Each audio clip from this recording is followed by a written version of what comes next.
ఎడారిలో సెలయేర్లు డిసెంబర్ 24. సాయంకాలమున ఇస్సాకు పొలములో ధ్యానింప బయలువెళ్ళి.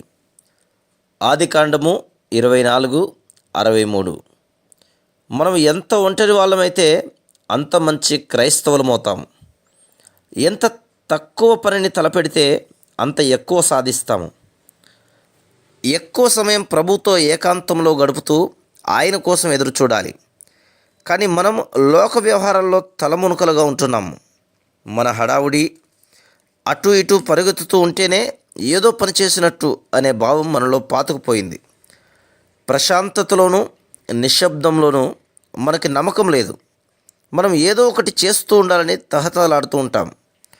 మన ఇనుప ముక్కలన్నింటినీ ఒకేసారి కొలిమిలో వేసి అవి వేడెక్కేదాకా కనిపెట్టే ఓపిక లేక మాటిమాటికి వాటిని తీసి సుత్తితో కొడుతూ కష్టపడుతూ ఉంటాము.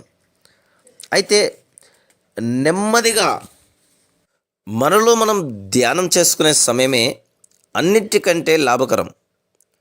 దేవునితో మాట్లాడడం, పరలోకం వైపు తదేకంగా చూడడం, ఇవే మనకి క్షేమాన్ని చేకూర్చే పనులు.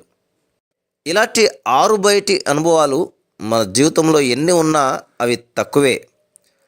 ఎందుకంటే దేవుడు తనకిష్టమైన ఆలోచనలతో నింపేలా మన మనసుల్ని తెరిచిపెట్టుకు కూర్చోవడం అతి శ్రేష్టమైన వ్యాపకం.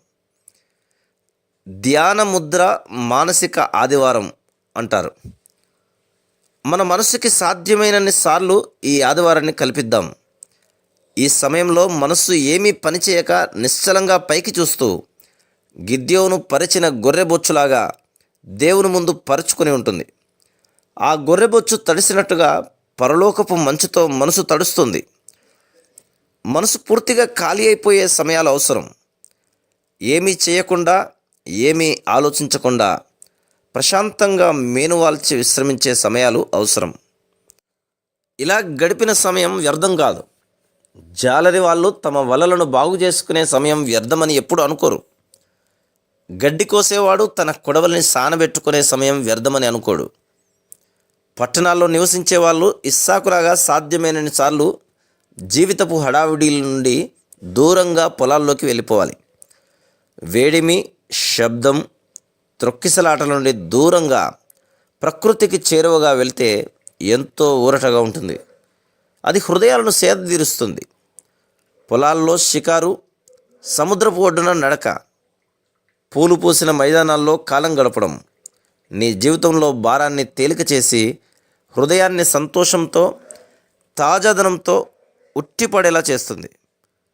నన్ను వేధించిన బాధల్ని వదిలించుకున్నాను. నిన్న ప్రభుతో పొలంలోకి వ్యాఖ్యాలకి వెళ్ళాను. Praise the lord.